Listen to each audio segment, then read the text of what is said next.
If you are just in photography for the money, the moment that you stop making money, you're going to want to give up on photography, and it's going to be an easy decision.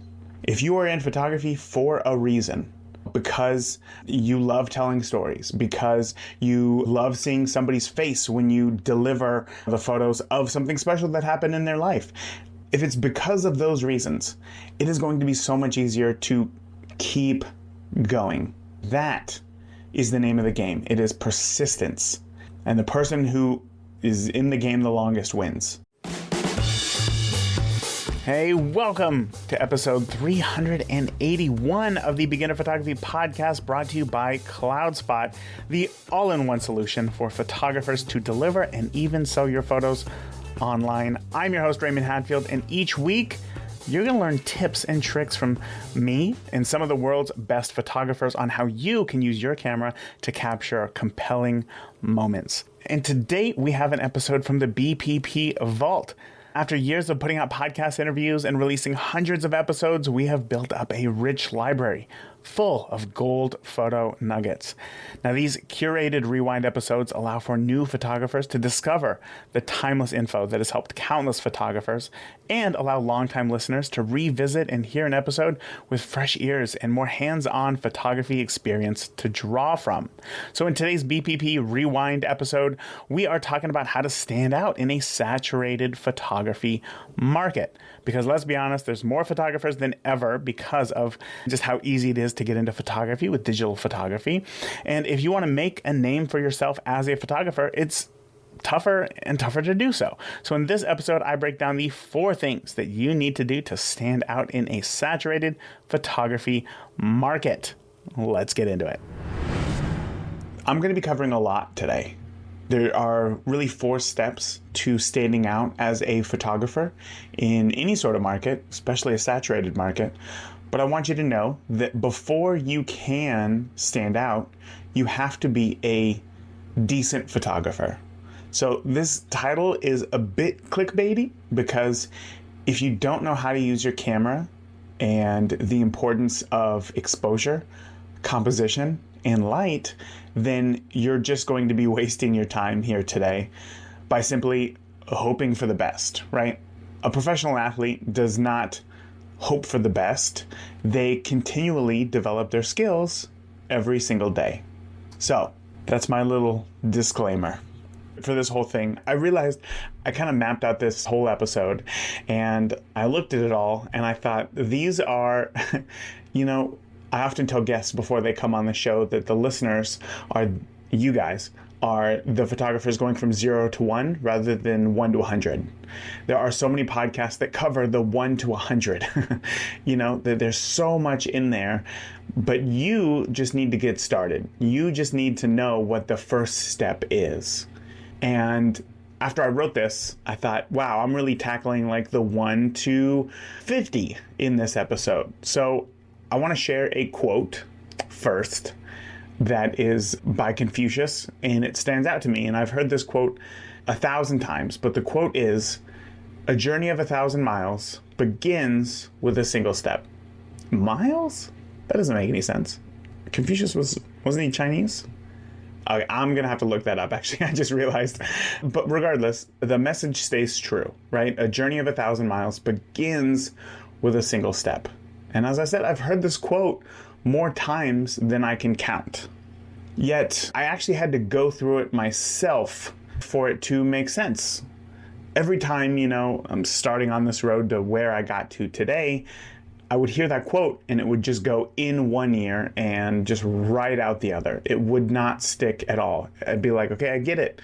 This isn't practical. How can I use this? This doesn't mean anything. I get that you have to start somewhere before, you get there.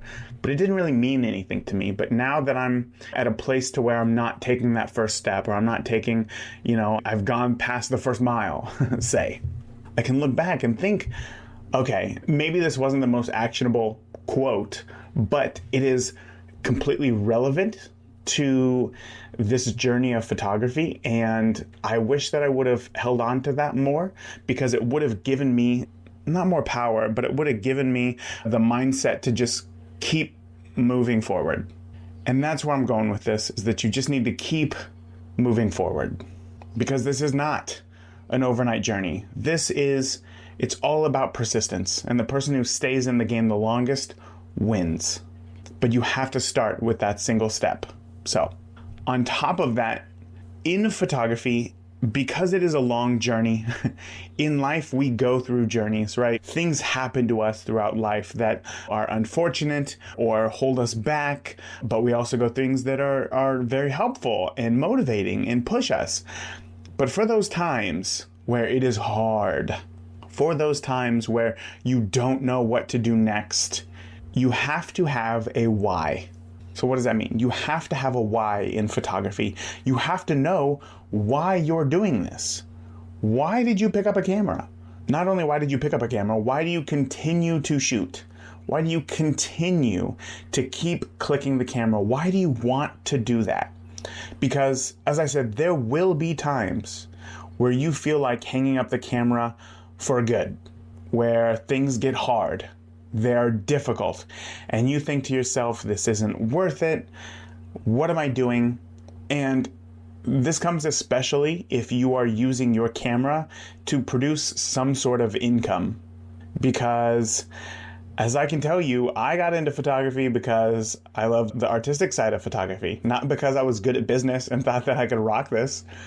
There's been so many times where I have felt almost defeated. Like, what am I doing wrong? And you just don't know because you are in control of all of it. And if you don't know the answer, then who do you turn to?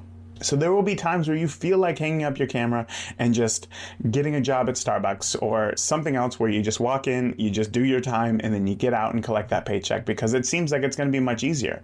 But it's in those moments that having a why will make the decision to keep going so much easier. It'll make it a no-brainer because you need to keep going. If you are just in photography for the money, the moment that you stop making money, you're going to want to give up on photography, and it's going to be an easy decision.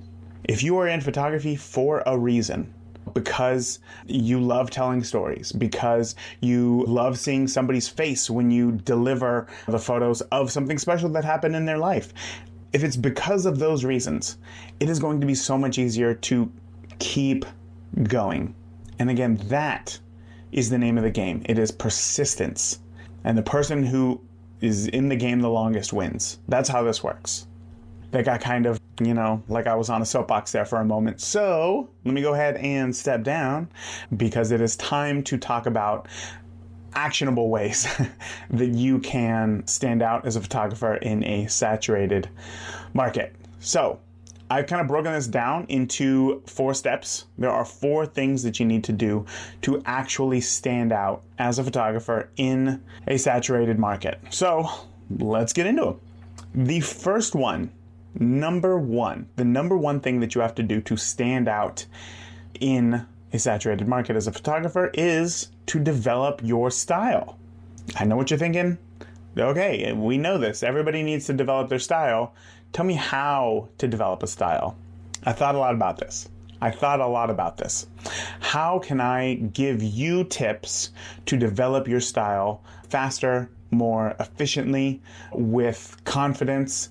And the truth is, there's only one way to develop your style, and that is that you have to take a lot of photos. That's the only way. That is the only way.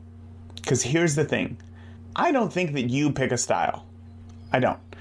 I think that your style, it picks you. And that may sound kind of like out there, like in the universe or whatever, but hear me out. Because your style is simply, it's a culmination of pretty much every life experience that you have ever had. And therefore, your style is unique to you. Everybody's style is unique to them. If they're true to it, like if they really listen to it and they hone it, and they're not just going out and like watching a YouTube tutorial on how to make your photo look like this and then just doing that forever, because that is how somebody else developed their style. That's not how you develop your style. Your life experiences have created a style within you and you don't even know it yet. I'm serious. So therefore, the only way to dig it out of you and to find it, not only to find it, but then to develop it, is to shoot a ton. And if I'm being honest, you're never going to be done. I've been shooting for over a decade, and I'm still finding new things about my style. It is continuing to evolve. When I first started, I thought that I liked one thing. I'm going to go hard on this. And then I actually, to tell you the truth, I didn't even plan on sharing this. But when I first started, I really wanted all of my photos to stand out by having high key images, meaning that I wanted a light on my subject highlighting them every single time, right? I wanted them to be predominant, not even thinking about the logistics of how to make that done, or that's not even aesthetically pleasing to me, to be honest. I just thought that would be something easy enough that I could do to make me stand out. But the truth is that I really didn't like those photos that I was taking. I was just doing it to stand out. And that wasn't what I found pleasing. So therefore I had to stop. But now as time goes on, again, even last year, I thought that I liked something specific. I've shared this over the past year. I really loved wide angle images. I think that if you can capture a great wide angle shot, something like 16 millimeter, from 16 to 20 millimeters on, full frame, then you were a master of storytelling and of composition. So that's what I did. I was I want to do this. There is so much in the frame that you can't hide anything. So a lot of it is just timing and getting it right. So I tried to master this. I pretty much only had wide angle lenses just so that I could hone this skill and get better at it, because again, the only way that you can develop your style is to shoot a ton. So I shot a ton with wide angle images. And then over time, I started to realize that I was not as good at taking wide angle images as I thought that I was. I would look at these photos and think there was no reason for this to be a wide angle shot. This is an intimate moment between a bride and a father, hugging. And there's no context. The wide angle shot doesn't add any context to the photo for me, where I was in that moment. And therefore, I was just shooting it because that's just what was on my camera at the time. And now over this past year, I've realized wow, I really like longer lenses. I really instead of going the 16 to 35 route, I love the 85. I want that to live on my camera as long as I can before I have to switch it out because I got to get wider. That is my style that has developed only in the last year. After more than a decade of shooting, only in this last year have I discovered this. So what I mean by it will never be done, that is what I mean. It is refined over time. And now I'm taking photos that I love. My clients this year, I feel, love their photos more than my clients last year. And I would never have found this if photography got hard and I gave up after the first year or 2 years or even 8 years. I never would have found this. So it will never be done. You can't describe your style. You can't say, this is my style. This is how I shoot every time. As long as I do this, I'm good. You can't do that because it's in the way that you frame your shot 1 more inch to the left. It's in choosing 1/160th of a second of a shutter speed over 1/25th of a second. It's shooting at f2.8 over f1.8. These small changes that you make are what will create your style, will be the culmination of your style, and nobody can tell you what that is. You can't even pick that out right now. It has to be discovered. It has to be pulled out of you. Because style is so much more than just the way that a photo is edited. It is everything. It is everything that goes into creating that photo. Where you shoot it, how you shoot it, the angle at which you shoot it, where the light is when you shoot it. And editing is an important factor. It is. There's no denying that. Editing is an important factor. But you're not there yet. You are still trying to figure out, if you're still trying to figure out what your style is, you need to focus on the technical abilities to figure that out. And another thing, honestly, don't worry about keeping up with trends or whatever, or even being copied, because right now you are in full-on technical building mode. You can do something new. Everybody can do something new right away, but don't worry about being copied at this moment because you don't even know what it is that you love a ton in photography. So until you figure that out, just experiment and try new things all the time. Okay, tip number 2. The second thing that you need to focus on to stand out as a photographer in a saturated market is, and this is the big one. This is the big one to stand out in a saturated market, okay? And that is focus on your one thing. Focus on your one thing, and then go deep. Go as deep as you possibly can. When you get started in photography, you're not a photographer. You probably already have some sort of personal preference toward a style of photography that you want to do. So you're not just a photographer. Maybe you want to shoot landscapes. So you're an aspiring landscape photographer. And I think that's once people kind of figure that out, they kind of stop right there. Like, oh, okay, if it's outdoors, if it's a landscape, I will shoot that. That is what I'm going to do. This is going to be my thing. I'm going to be a great landscape photographer. But that's not enough. So let me explain. If you want to stand out in a saturated market, right? Because everybody's first step is to label themselves as some sort of photographer. I'm a family photographer. I'm a landscape photographer. I'm a wedding photographer. The step after that is they think, okay, I want to be the best landscape photographer, right? But that's not a thing. That's like saying, I want to be the best race car driver. Well, are you racing NASCAR? Are you racing demolition derbies? Is it a rally car? Is it an F1 car? All these are totally different types of things. But they do all live under the umbrella of race car drivers. So you can't just be the best landscape photographer. You need to go deeper. You need to be the best sunrise, high altitude, mountain, pond photographer. That's how you go deep. That is how you go deep. Because suddenly, now you have a specialty. You have one thing that you do. You shoot sunrises, high altitude mountains, and then you shoot little bodies of water, like pond at the top of these mountains, or close to the top, whatever. I'm sure there's not a pond at the top of a mountain. Anyway, you know what I mean. You know what I mean here. So when your style has, that also helps develop your style. Because now you're doing a specific thing. And then you will be the person to go to for that kind of shot. You don't want to be the best portrait photographer. Like, what does that mean? Are you taking headshots? Are you photographing children? Are you in a studio? Are you outdoors? No.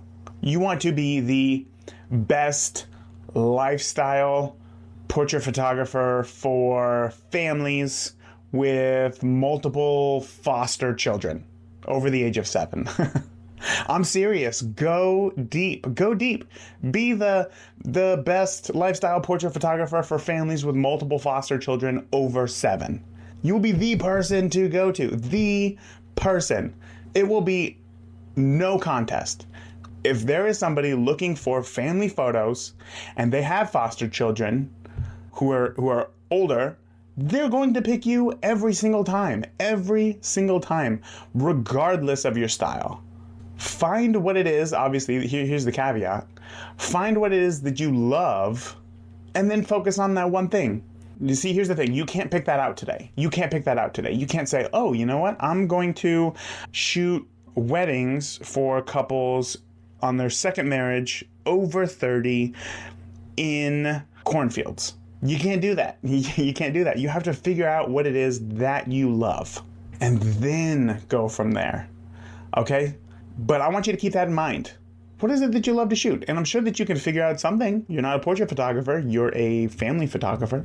Okay. Now you know the next step. Go deeper. Who are you a family photographer for? Or do you only want to shoot outside? Figure out what that thing is and go deep. And again, this happens over time. I'm still working on mine. Oh, also, okay, so I know that you're thinking, okay, but if I am a family photographer, if I'm a lifestyle portrait photographer for families with multiple foster children over 7, aren't I cutting out like a lot of the market? Like, how does that make any sense at all? Okay, good point. You are cutting out a lot of the market. But, you will be the person to go to, which means that you will have a clear monopoly over these people, right? Not only that, you will love what it is that you do because you have picked this out. Your job is going to be more rewarding. You are going to know how to cater to that person.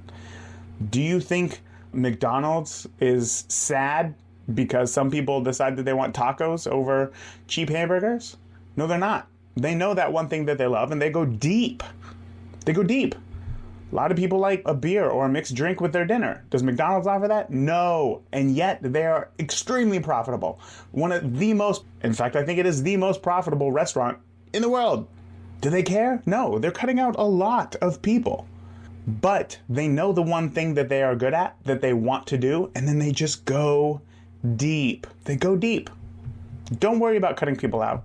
Focus on yourself. And then take that first step, because this is a 1,000-mile journey and you will need persistence. But one day you are going to get to a grassy area after climbing up a mountain for years. You're going to get to a grassy area and things are going to even out and you're going to think, oh my gosh, I figured this out. I'm finally to a place to where this is easier. Again, it's all about persistence. Okay, the number 3 thing that you can do to stand out as a photographer in a saturated market is to charge more. This is all mindset. This is all mindset. Now, I don't know if you're cringing right now, like, ugh, or thinking, yeah, I know, but I live in like a rural town or whatever.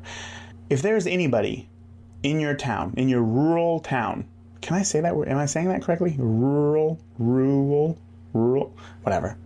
This is kind of embarrassing. Okay, so if there is anybody in your town, in this rural little town that owns a Mac laptop or a computer or something, there are people who can afford photography. If you have a target near your city, you can be sustained as a photographer who charges their worth. I promise you. Because these two things, Apple laptop, or just Apple in general, and Target, focus on people who are value conscious and not price conscious. These are two very different things. Two very different things. Value conscious and price conscious are two very different things. People buy Apple computers because they're perceived as more reliable. They're perceived as higher end. They're perceived as, more of a status symbol. And people pay for that. If you go to the Apple store, you will see computers that cost 4 times as much as an equivalent Windows-based computer. So why would anybody buy the Mac system? It's because of the perception of that. Like, oh, this costs more. It has to be better. People just think that, and I can't. I can't change their minds. I think that way too sometimes. I see a cheeseburger for $2, and I see a cheeseburger for $20, and I think to myself, my brain isn't logical at that moment. I'm not thinking, but is that $20 cheeseburger 20 times better than the $1 cheeseburger? No, I'm thinking, oh man, there's got to be something in that $20 cheeseburger that is pretty good. I want to give that a shot. People don't make rational decisions when it comes to money. As much as we try to, people just don't make rational decisions when it comes to money. Let me ask you a question. You have a very important event. You have a once-in-a-lifetime event happening. It's your wedding day. It is your wedding day. And in this fantasy of ours, there's no budget, right? Don't even think about money here. And you're looking at 2 photographers, and one photographer charges $500 for the entire day. To come out, shoot your entire day for $500. And then another photographer charges $5,000 to come out and shoot for just 8 hours. Who do you think is the better photographer? Whose photos do you think will come out better? Who will provide a better experience for you? If you're thinking the $5,000 photographer, I don't know why, because I didn't give you any sort of context. I didn't give you any of their background. I didn't tell you anything about them except for the price. Proving that this is all mindset. It is all mindset. People don't know you, right? And I got to tell you, I was scared when I first started. I was scared to charge more than what I was. I think I shot my first wedding for, I believe, $700. And I was scared to charge more than that because I thought that it would severely limit my market for the people who could pay for my services. And I thought to myself, photography shouldn't be a luxury. Everyday people should be able to afford this. But then I realized, wait a second, photography is kind of the definition of a luxury. It is not required for life. It is extra. It's a luxury. It's pictures. Pictures are a luxury. Nobody needs them. People want them. Nobody needs them. Nobody needs a Louis Vuitton purse. Nobody needs a Maserati. But they want them. It is a luxury. People tell themselves stories that they are not worth the money. You think to yourself, well, if I can't afford a Maserati, I can't charge Maserati prices. And then they box themselves into a corner, because if you just give yourself that mindset, it's easier to charge pennies. And if you charge pennies, you will overwork yourself. You'll get work, but you will overwork yourself. You will get stressed on the amount of editing that you have to do. And now you're going to have no time to experiment and grow as a photographer.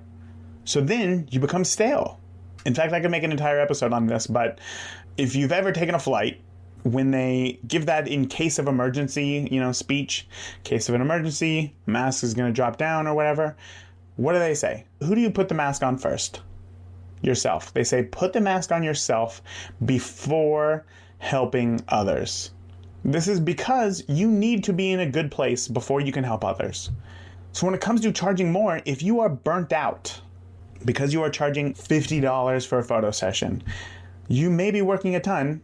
Honestly, you probably won't, because then somebody's going to say, but Sarah down the road charges $45. And then you're going to think, oh, it's only $5. Okay, yeah, I'll do $45 as well. And then you're just going to get so burnt out. And when you are burnt out, you can't help others. You can't help yourself. You can't be present with your family when you're stressed out over losing $5. You cannot do it. You cannot do it. You have to charge more. Now, I know that you're thinking, or maybe you're thinking, I've had entire episodes where I talk about shooting for free, and that's different. Shooting for free is to grow your portfolio. When you charge more, you are an established photographer. You're trying to make a living at this. You've already found your one thing. You can't charge more by doing by being an everything photographer. That won't work. You have to charge more by following these steps. You have to have already found your one thing and focused on it and drilled down to define who you are. And then you can charge more. But in general, I really do think that people can charge more than what they're charging already. And I think that people would be happy to pay for it. But again, you can't. Photography is a luxury. It is. There's no denying it. It is technically a luxury. And therefore, you can charge luxury prices. It's all mindset. It is all mindset. And this is going to take a while to work on, but got to take that first step. All right, we made it to step 4. Step 4. When you are trying to stand out as a photographer in a saturated market, step number 4 is to care about other people. So what does that mean? Well, we live in this world of social media scalability, right? People want to post something on Facebook and then get an inquiry right away. People want to pay $5 to boost a post and then book a $1,000 wedding. And if that were the case, I would pay $5 I'd be able to book out an entire year in one day for $50. And that just doesn't work. It does not work. Why is that? Because you haven't made enough of a personal connection with people. You can either be high volume, low cost, and then you just don't have time to give people attention. You just show up, do your job, and then go home and deliver what you promised and then move on. Or you can focus on people. This is where charging more comes in. You focus on people and you go one-on-one. One-on-one is going to be the way to do it. And you can just look at the numbers. If you have an ad saying, I will shoot your wedding for $1,000, that ad can be shown to 2,000 people. And maybe one person might book you, maybe, if you're lucky. But if you are in a room of 100 brides and you go and you talk to them individually, one-on-one, I promise you, 5 of them will book. And you talk to them and you listen and you find out about their wedding day, 5 of them will book. It's because you went one-on-one. You made that personal connection. I just realized I can't do that math in my head, what the ratio would be. But you have a lot less people and you book a lot more weddings or shoots just by going one-on-one, making that personal connection with people. People buy from people. People don't buy from ads. People buy from people. And you may be thinking, well, what about Amazon? Amazon is a big company and they make tons of money. In Amazon's early days, they realized that people buy from people and they prioritize reviews. Reviews that are left by people. Reviews are incredibly important because they come from people. You believe that you can trust people. And people want, I've said people so many times. People want to help. People want to be nice. And the other thing is that if you do a good job, right? If you do one-on-one and you say, how can I help you? What can I do for you? Tell me about your wedding day. That sounds wonderful. Be genuinely interested in them and you really go one by one or one-on-one. People will feel that connection. They will then want to share you with their friends who are either getting engaged or, I'm talking a lot about weddings here, but I mean, this really applies to everything, family photographers, because that will make them the hero. People want to be a hero, right? That's a great feeling. If people share you, then they become the hero. But you got to do that by going one-on-one. So figure out also ways that you can give back to help be found by your ideal clients.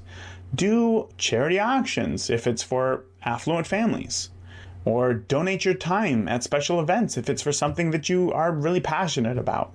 Help people. Care more about people. That's what you got to do. And people want you to succeed. Just think about that, the Chewbacca mom. If you don't know, she's this woman who I think she bought like an animatronic Chewbacca mask at a store and then just found so much joy in laughing while wearing this mask because it looked like Chewbacca was laughing. She took a video of herself putting it on for the first time, and then she posted it, and people loved it. They loved it. People shared it all across Facebook. It had like 1 million shares in like the first minute or something. Not really, but I mean, it was shared a ton. And this video of this woman laughing who had a mask on was not valuable at all. Like, there was no educational value to it. You didn't learn anything. It made people feel good. And people wanted to praise her for that by sharing her message because people wanted to be the hero. If you share something that makes somebody else smile, they're going to remember you. So care about people. Care about people as much as you can. And that's all, then you don't need to worry about boosting a Facebook post because people will want to help you. They will want to see you succeed, and that will help people become the hero. But all of this takes time, and I know. I still have to work on caring for people better. Seriously.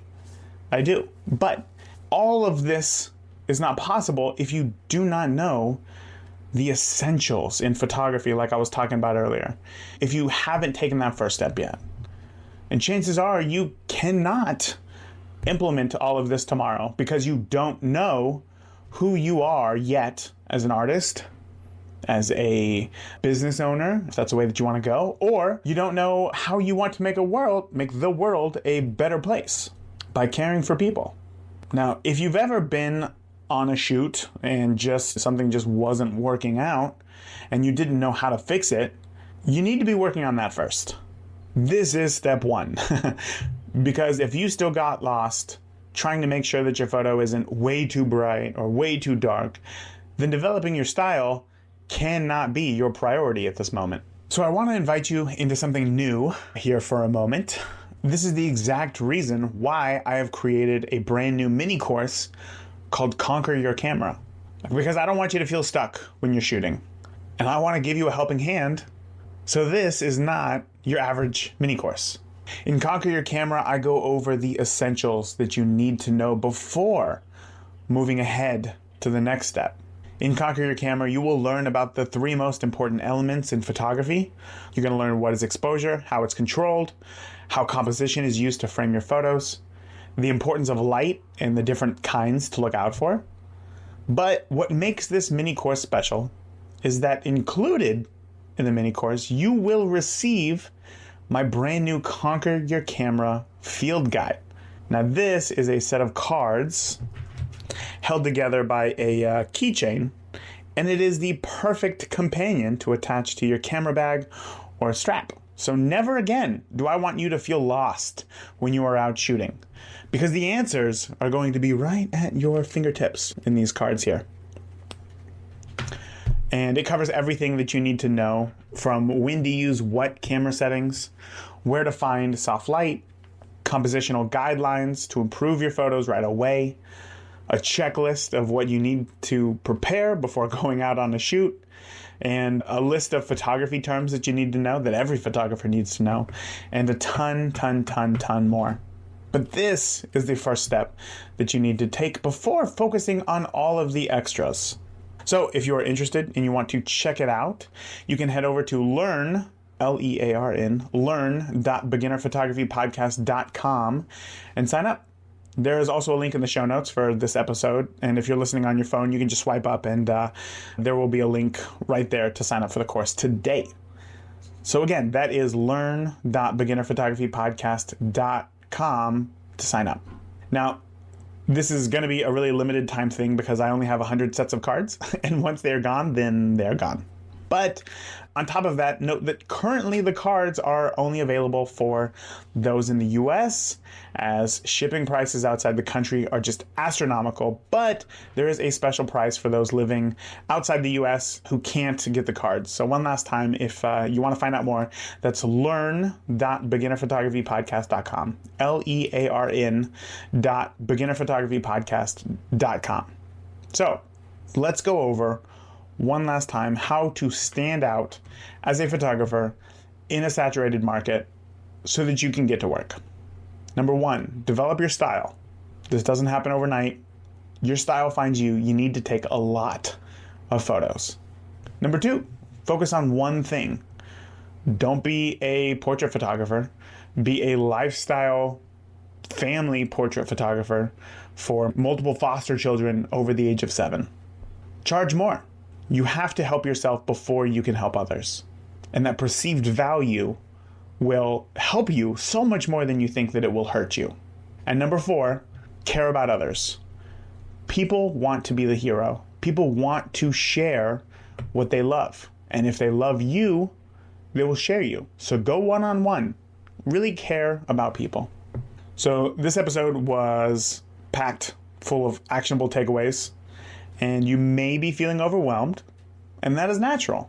But remember back to the quote, a journey of 1,000 miles begins with a single step. All you have to do is take the first step. I really hope that you enjoyed this episode of the podcast. I would love to hear your biggest takeaway. Maybe you had a light bulb moment or something that you were going to start implementing into your photography. Some way that you are going to stand out as a photographer in your market.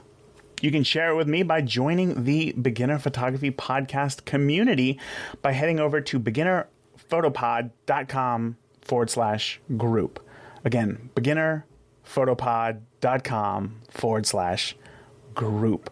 There, you can be a part of the friendliest place on the internet for new photographers to share ideas, share images, ask for feedback, and just be welcomed and share all of your fun, creative ideas. Come join the family. Again, over at beginnerphotopod.com/group.